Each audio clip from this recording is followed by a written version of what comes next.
Well, it has been an interesting day in the state of purple. I'm Aj Mansour.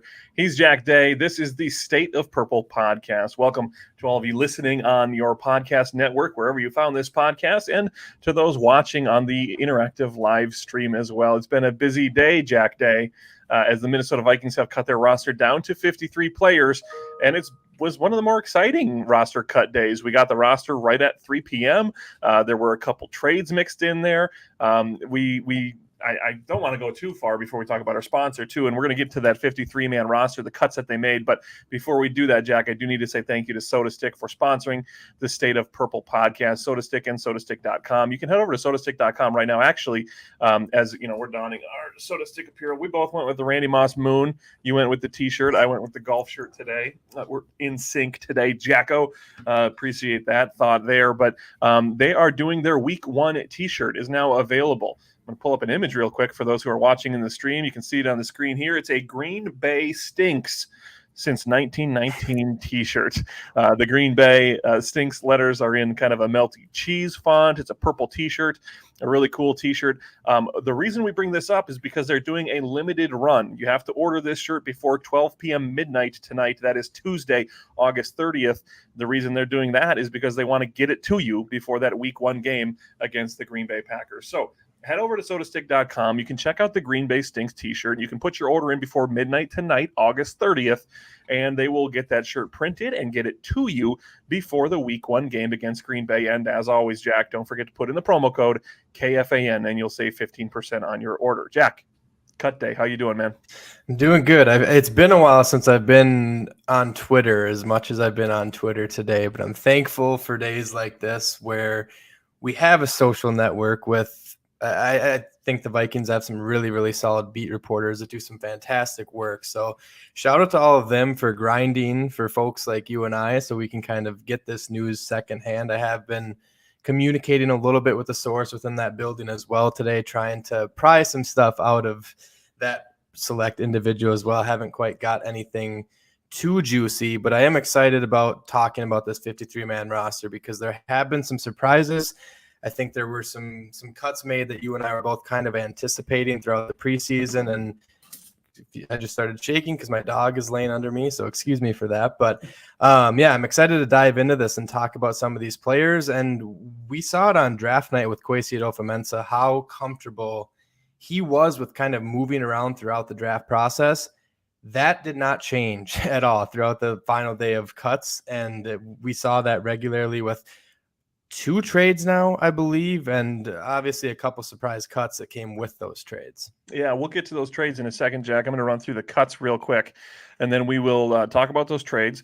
We'll react to some of these cuts and maybe talk about what the Vikings are up to, because it kind of seems like they might not be fully done yet with some of the moves that they've been making so far. So, again, they had to get the roster down to 53 men today. Practice squad will come out tomorrow, most likely, as we wonder about some of these names getting cut and if they'll make it to the practice squad. But let's run through this list real quick. According to the Minnesota Vikings, MinnesotaVikings.com, and their social media channels, Minnesota has released the following players: quarterback Sean Mannion, cornerback Nate Hairston, cornerback Perry Nickerson. And the Vikings have waived the following players: safety Mike Brown, receiver Dan Chisena, tight end Zach Davidson, guard Wyatt Davis, safety Miles Dorn, guard Kyle Hinton, receiver Tristan Jackson, running back Bryant Kobach, linebacker William Kwenku. We'll go with Kwenku. Linebacker Blake Lynch. Outside linebacker Zach McLeod. Quarterback Kellen Mond. Tight end Nick Muse. Outside linebacker Janarius Robinson. Defensive lineman TJ Smith. Center Josh Sokol. Linebacker Chaz Surratt. Defensive lineman Jalen Twyman. Defensive lineman Armin Watts. And the following players were waived with an injury settlement. Most of these we already know about, but defensive lineman Julian Taylor added to that list. And then we know we talked about BC Johnson. There was who was the other one? T.Y. McGill also added to that injury waived list. Jack, there were trades as well. You mentioned the excitement from this day. It's just different. It wasn't just a cut of names that we were talking about with positions. There were also some trades. As I pull my notes up here real quick, Armin Watts was the big name that was on his way out to make room for one of these trades. Was that a surprise for you, Jack? Yeah, that was a surprise, and I wasn't expecting as one of the guys that I personally had slated as not only a 53-man roster lock, but likely a starter on that defense. And with that trade, or with that wave of Armon Watts, came a trade for Ross Blacklock, who was a player that I liked a lot coming out of TCU. He's a little bit small for your interior defensive lineman, but I was kind of going back through some old draft profiles on him when he was coming out of TCU. He didn't have a ton of success with Houston. I don't know if it's necessarily fair to critique him fully off that, because I don't know how much success there is to be had on that entire Houston Texans roster, but he brings a good pass rushing motor, and that's something similar to what we had with Armon Watts. I don't think Armon Watts was this true run stuffing defensive tackle, and that's not what Blacklock's going to be. He's more of a pass rushing type guy, and I think I saw someone on Twitter talking about it. They think he might fit or fit better in a 3-4 scheme due to being undersized, and he might be more of a rotational pass rushing type guy. Super high motor, has some speed, which you kind of need if you're an undersized defensive lineman, but it was still weird. I don't think there's anyone in the Vikings realm that would have told you they were expecting that trade, but at the end of the day, they got someone who struggled through his first 2 years in the NFL, but I think he had a lot of promise coming out of TCU. And I think maybe the Vikings' new regime thinks that they can get their coaching staff hands-on. And also, I have a shout out for Daniel House. He's a fantastic Gophers and Vikings reporter. He tweeted something out and said that Vikings D-line coach Chris Rumpf was actually the outside linebackers coach for the Texans when they drafted Blacklock. So there is a connection there as well. But I think he's an exciting player that still hasn't fully hit his ceiling. And I think the Vikings front office thinks that they can unlock something that the Texans weren't able to achieve. Yeah, I mean, obviously the surprise release of Armon Watts, a guy who had contributed to this team, and you continue to see there's a little monetary situation here too. You save some money moving from Watts to Blacklock, and then you see another move that was made as the Minnesota Vikings trade offensive lineman Jesse Davis to the Steelers. It's for a conditional 7th-round pick, so. The conditional 7th-round pick is kind of what we got Nick Mullins for, right? The Nick Mullins one, I think if he appears in one game this season, then the 7th-round pick goes to the Oakland Raiders. It's presumable to be something similar to that. We don't know the details quite yet on that one, but a conditional 7th-round pick. But again, you save more money, right? You save $1.5 million. I think with Jesse Davis coming off the books, I think there's $800,000 dead cap in there. But all in all, today, just with these two moves, Jack, and a couple other cuts that they've made, the Minnesota Vikings have cleared $4 million in cap space. That in addition to the $10 million that they had, and then you take off some of that dead cap money, they're sitting at about $13 million in cap space right now. And there's a lot of speculation as to maybe they're not quite done making some moves for free agents or trades or whatever that might be. Does any of these rumors that we might have been hearing on social media, Jack, do any of them stand out to you as something that you would be interested in for the Minnesota Vikings spending some of that $13 million that they have in cap space now to improve on this team?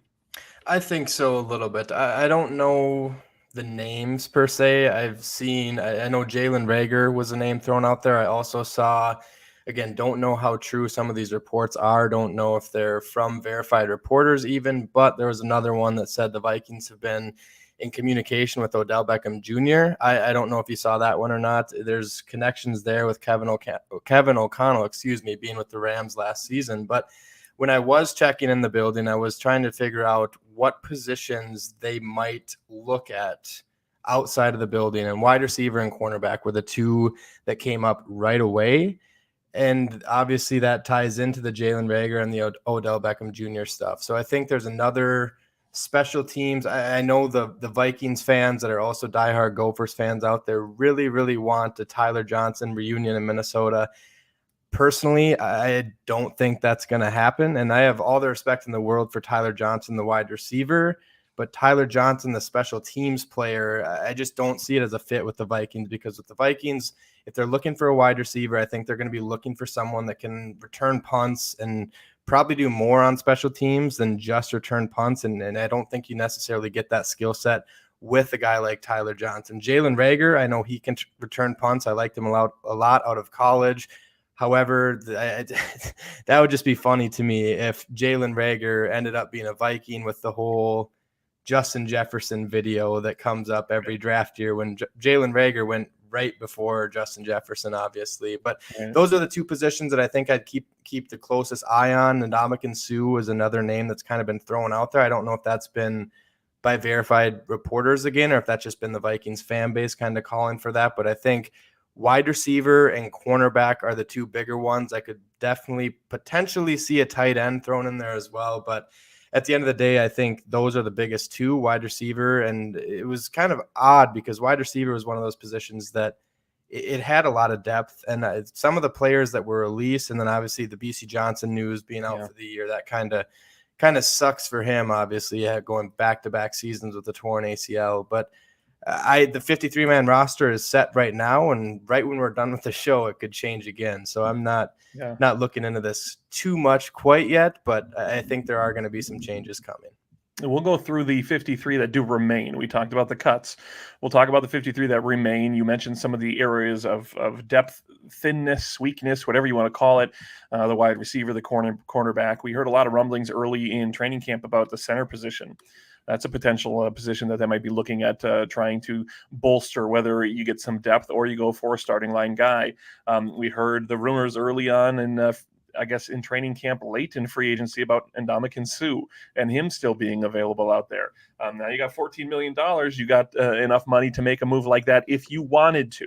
Now, that's a big move. There's a lot of reasons why he doesn't fit here, but there's a couple good ones that make him, do fit here, or that he does fit here. So we'll continue to pay attention to this. They're not done. That's one of the things we've learned from Kwesi is he's not done, and he's not satisfied with the current state of the roster right now.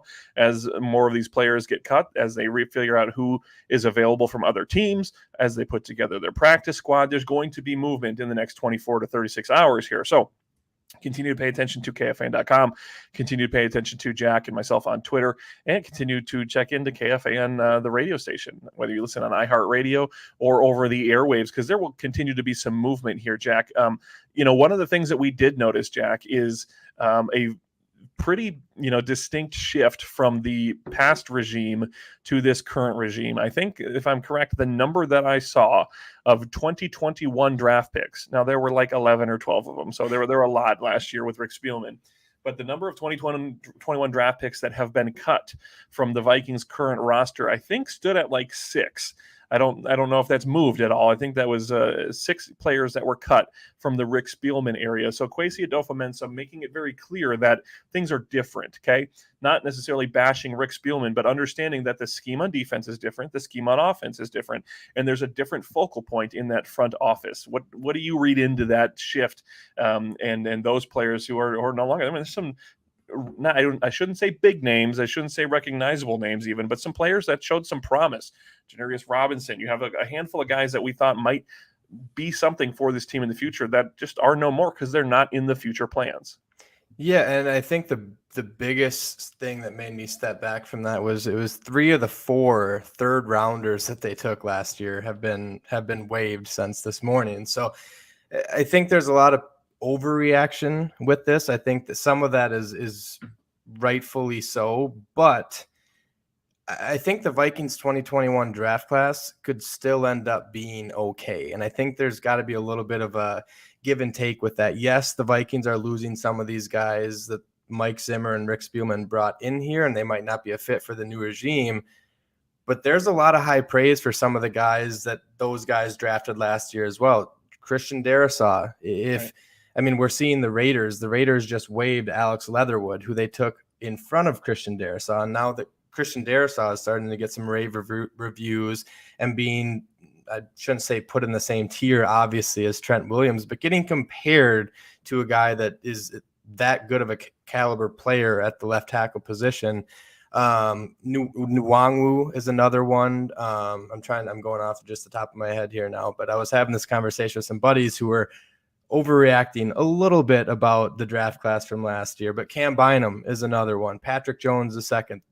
Amir Smith-Marset. There's still some names that did stay, and like you said as well, they drafted like 11 or 12 people, which I think the more dart throws you get in the draft, the better. And if 5 of those players become maybe not even long-term starters, but rotational guys on this year's roster, I don't think it's necessarily fair to sit and bash that draft class because it wasn't right now looking ahead at the season. I don't think it was quite as bad. Yes, you don't want to lose 3 of your 4 third-round picks the following season, but like you alluded to, there's schematic changes on both sides of the ball. There's new coaches in place. There's a new GM. There's a new head coach, obviously. So we had these conversations kind of leading up throughout the draft and in recent weeks that it was fair to expect a lot of change with this regime. And yes, a lot of change came, but there are still some pretty good players the past regime has kind of left for the new regime. And I'm excited to see Kevin O'Connell and Kwesi Adofo-Mensah kind of have their coaching staff get their hands on these guys and see another year progression out of the guys that are making and sticking around on the 53-man roster. And as I take a second to just check Twitter to make sure that the 53 we got is still the 53 we have. It is. No changes yet. Let's go through the 53 that we do have right now, Jack. We'll go position by position, briefly stopping to comment on some of the players that are gone and some of the players and the decisions that have been made to keep them here. Let's start on offense. The quarterbacks, there are 2, just 2. Kirk Cousins and the newly acquired Nick Mullins. That means Kellen Mond and Sean Mannion are both gone. Jack, are you surprised by this? I don't think so. I know after the first preseason game, you and I both kind of gave some credit to Kellen Mond. The last 2 games, they weren't good enough. He needed to have a solid performance in those throughout the entire preseason, not just kind of be a one-hit wonder in the first preseason game. And it wasn't the most spectacular. I know he threw 2 touchdowns. It was like 9 for 14 for 150 yards. It's kind of a shot in the dark on the yards. But I was a Mond believer, not necessarily even a Mond believer is the right word to put it, but I was okay with the Vikings taking a chance on a quarterback when they did. There's a lot of people that disagree with that now, obviously, but I said this a couple weeks ago to you on the show. I'd be more than okay if the Vikings did it again next year because it's just the right. Position is so important and you don't know the longevity they're going to have in Kirk Cousins, who enters a season as I believe a 34-year-old quarterback now. So I'm okay with it. I think Nick Mullins is the clear-cut QB2. He was better than both of those quarterbacks. He gives the Vikings a better chance to compete in games if Kirk Cousins were to go down. I'm okay with it. And again, we haven't heard anything on the practice squad yet either. I think they were talking more about Sean Mannion being on the practice squad over Kellen Mond, which I don't know how I feel about that. I'd be probably okay with both of them not taking up a practice squad spot, but I think at the end of the day, you're going to need to have a quarterback on your practice squad. So right. I think both the cuts made a lot of sense, and it made sense to only roster 2 quarterbacks for the time being. Right, and that's a good point, too, to make real quick with the practice squad. There's new rules with the practice squad. It doesn't have to just be young players. You can have, I think it's six young players or first-year players that you have to have on that practice squad, but then a veteran like Sean Mannion could make it to the practice squad. So we could see one of those 2 guys pop up. You know, the quarterback room leader, Sean Mannion, could be there for Kirk Cousins still, despite being released by the Minnesota Vikings. Let's go on to the running backs. They did keep 5. Dalvin Cook, Alexander Mattison, C.J. Ham, Kenny Nwangwu, and Ty Chandler all made the cut there. So they went a little deeper there. I got to think that they may have wanted to try and sneak Ty Chandler through, Jack, but I don't think they felt comfortable with the fact that they could get him through safely to the practice squad. Yeah, I don't think so. I think with the preseason he had, I think it would have been fair to say he was the most entertaining player that the Vikings had on the offensive side of the ball. There's a video released today. I can't remember. Apologies for whoever it was that was talking about Ty Chandler. It's escaping me, but he was just kind of showing some of the clips that he had and the elusiveness and the speed that he showed off. I don't think he would have made it to the Vikings practice squad after the preseason he had. The interesting thing for me here is Alexander Mattison is still on the roster, and there's still some things circulating, obviously, about some trade buzz, but I said this a couple weeks ago. I do think having Alexander Mattison on this roster is a good thing. He's proven himself enough. I know he's not Dalvin Cook, and we don't necessarily know what this team has in Nwangwu or Chandler quite yet either. We know that they had a couple solid preseason starts, but Alexander Mattison has played some meaningful football and been okay at the bare minimum. He's been a good handcuff to Dalvin Cook, if you will. That's a fantasy term, obviously, but Alexander Mattison, I like him sticking around for the time being. If the Vikings were able to, I think the reports coming out yesterday were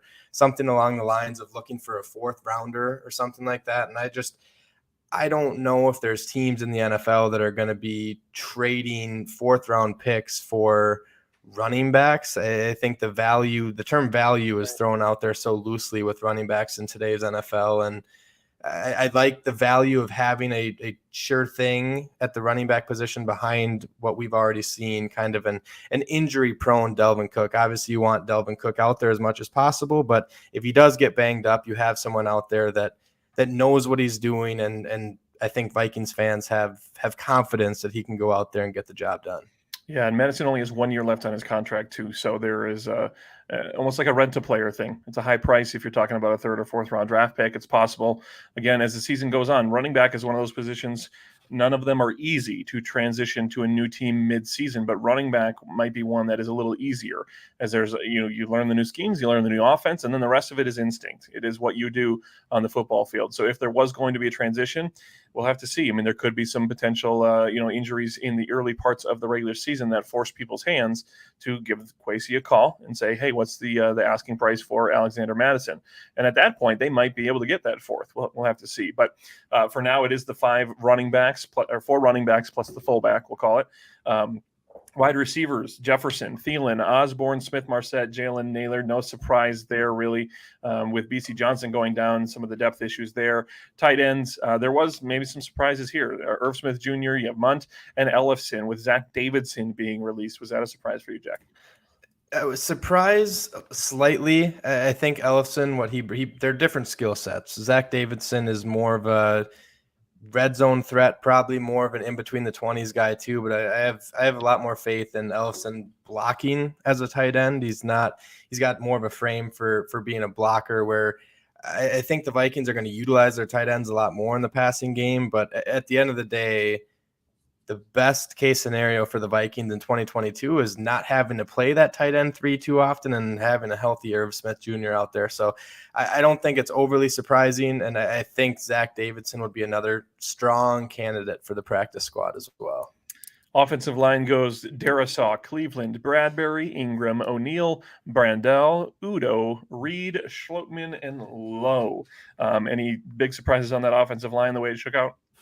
I don't think so. I think it's worth talking about second-year offensive guard out of Ohio State, who I myself was guilty of buying into some of the hype around Wyatt Davis. But like you said, new scheme, new regime, it wasn't going to work out. I think we kind of knew that already after kind of watching some of the preseason, watching throughout training camp. But not a surprise, but definitely a player that I had high hopes for a year ago that is – now going to hit the waiver wire. One thing we should note with the trade of Jesse Reed, I'm sorry, I'm getting all these names mixed up. Jesse Davis to the Pittsburgh Steelers. That does mean that Ed Ingram is your starting right guard for this offensive line. So it kind of came on late in training camp, but you do have that decision there. But the Minnesota Vikings believe in Ingram to be the guy there. Let's flip over to the defensive side of the ball, Jack. Edge rushers, Danielle Hunter, Zadarius Smith, Wanham, Jones, and your guy, Luigi Villain.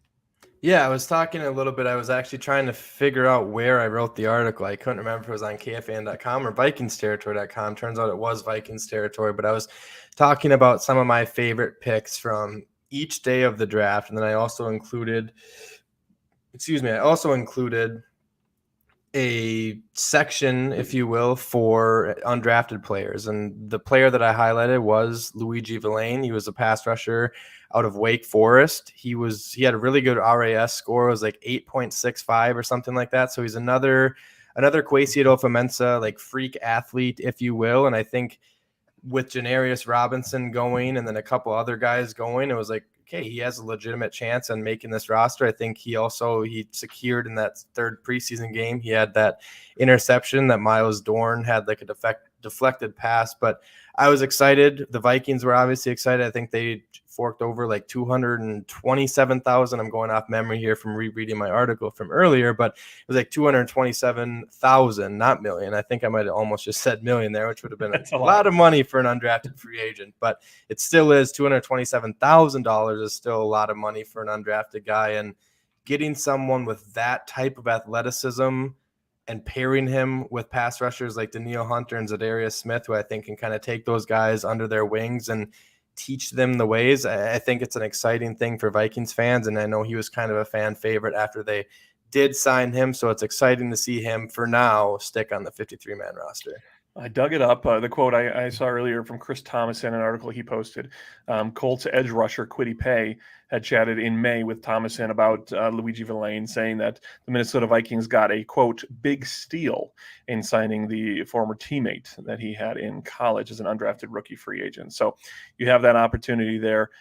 Still no movement. And I forgot about that. He was at Michigan, and then Michigan had both David Ojabo and Kwity Paye, and then they also had, who's the big one? Aiden Hutchinson, obviously. So he transferred to Wake Forest and was kind of a firecracker, wasn't able to be blocked at Wake Forest. So I'm excited to see. I don't think we're going to see him much this year, but having him out there for some occasional pass rushing downs, I think could be fun for Vikings fans. Yep, we continue to get this question. Pull it up on the screen for those watching from Blue Stork.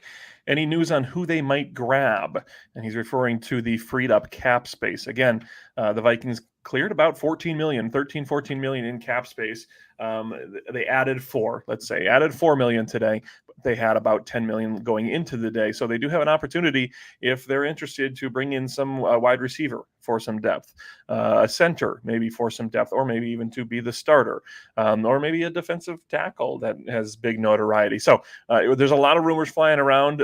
I think what people are settled on, though, is that the Vikings aren't done. Like there will be some movement here. There's enough cap space there to make some moves. You don't want to just leave that money on the table necessarily. They've never been a team to do that, but there could be some potential there. We'll continue on the defensive line, Jack. Defensive tackles, we have Phillips, Tomlinson, Ballard, Blacklock, the new trade that we just got, Lynch, and Atomoeo. Any big surprises there? I guess this defensive line, outside of the trade and getting rid of Armon Watts, is kind of where we thought it was going to be. Yeah, I'm not overly surprised. Obviously, the Blacklock was that additional. It's a bit of a surprise with the Watts stuff.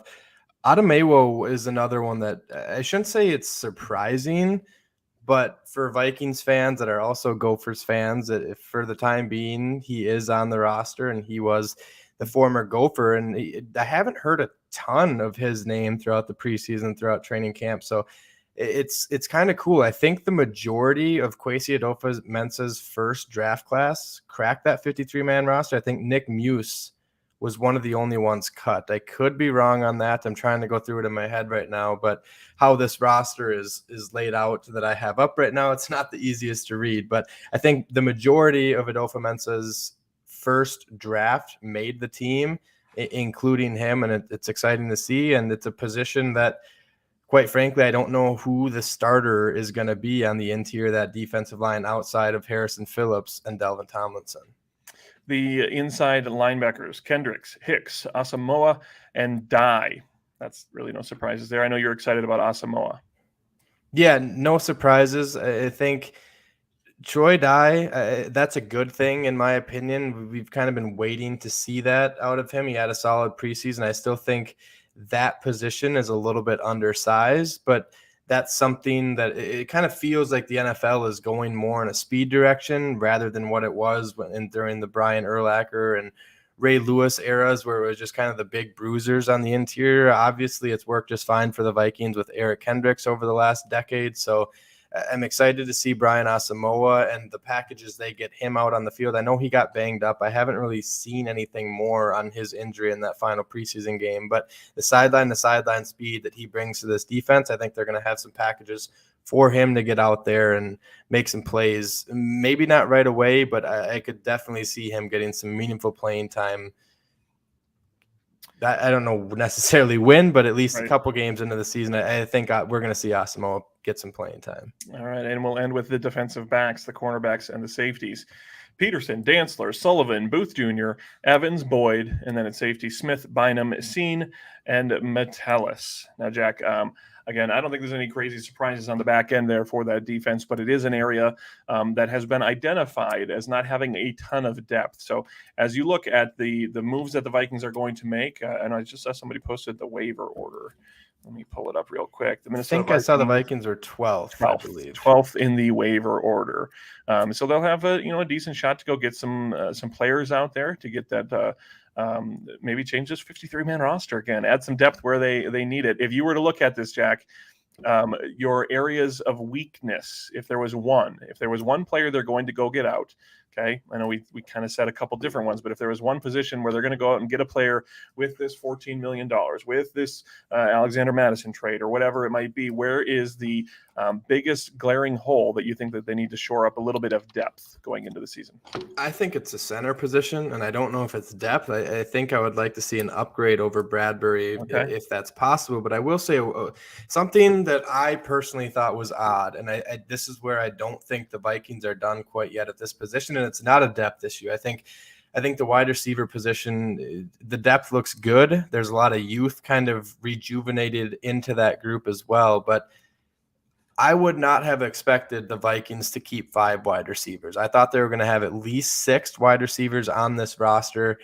That might not be the case. They could very likely keep 5 wide receivers, but if they're starting to run, if this offense and the scheme is changing to more of a 3 wide receiver set, that leaves 2 backup wide receivers for you. And if one of those guys goes down, there's not much left over. So I have to feel that there's something coming at that position as well. And you alluded to it, the cornerback position, although it's exciting and new and there's a lot of youth kind of into that, or that they kind of injected into that position as well, it's scary because we haven't necessarily seen Cameron Dantzler. I have a lot of high hopes going into the season for Cameron Dantzler, but we haven't seen him necessarily prove himself at this level. Very excited about both Andrew Booth and Caleb Evans as well. But again, we haven't seen them prove themselves yet. So I think those are the big ones. The good news for the Vikings is that group isn't going to be going up against Devontae Adams in week 1 like we would have been talking about a year ago. The state of the NFC North wide receivers is not very good. I'll put it lightly, I guess. But so I'm not overly concerned. I'm a fan, very excited they brought Patrick Peterson back to have a veteran voice within that locker room because that's needed, especially with how young they are at that position. But I think wide receiver, cornerbacks, and then the center position is another one to keep an eye out for. All right. Pay attention. The next 24, 36, 48 hours, the Minnesota Vikings likely to make some moves. We'll learn about that practice squad tomorrow. Let me pop over to Twitter one more time just to make sure nothing has happened since we've started talking. And it looks like we're still with the 53 they gave us a half an hour ago when they released it. So one more reminder, too, real quick, for the sponsor in SodaStick. SodaStick.com, you have a little more than 8 hours left to go and pre-order your Green Bay Stinks t-shirt from SodaStick for your week 1 outfit, whether you're going to the game, whether you're walking around sitting at home, whatever you're doing, you want one of these Green Bay Stinks t-shirts to support your team and to, more importantly, rip on the team from across the river in Green Bay. You can order these until midnight. They're going to close the orders at midnight tonight on August 30th. So if you want to order one of these, go pre-order it now. They're going to print them up and get them shipped out to you before the first week's game against Green Bay. And if you enter the promo code KFAN when you're checking out, they're going to give you 15% off all your orders at sodastick.com. Minnesota sports inspired goods. We got t-shirts on. I got the golf shirt. We both went Minnesota Moon today. Okay. Both went Minnesota Moon. I think that's a good omen, Jack. I think that I think it also means that roster. I think it also means that we're ahead to Green Bay and kind of over talking about preseason games as well. I think that is a true statement. So thank you, SodaStick. Thank you, Jack Day. Jack, have you been out to the State Fair yet at all? I have not. It's a little bit more of a hike for me because I live down in Hastings, so I haven't been out there yet.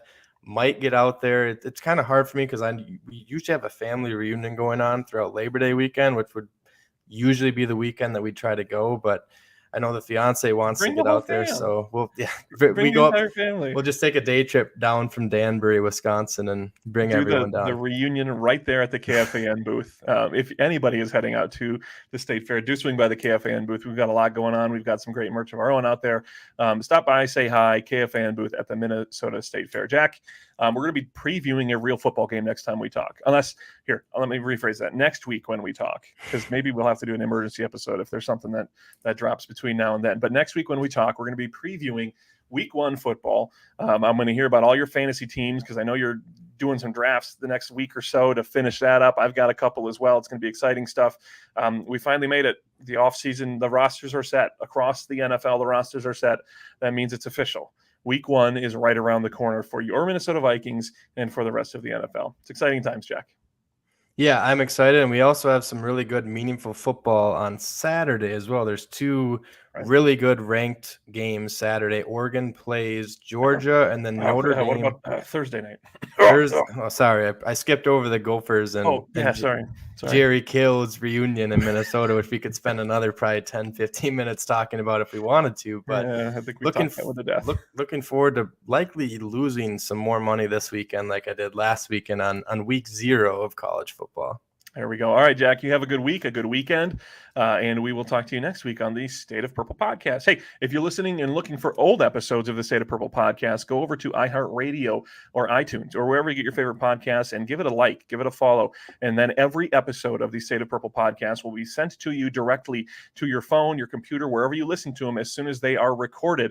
You can find old episodes there. You can find new episodes there, and you can say hi to Jack and I over there as well. So go check that out, iHeartRadio, iTunes, wherever you get your favorite podcast, and head over to SodaStick to order your Minnesota sports inspired goods today. Promo code KFAN, 15% off. We'll see you next week.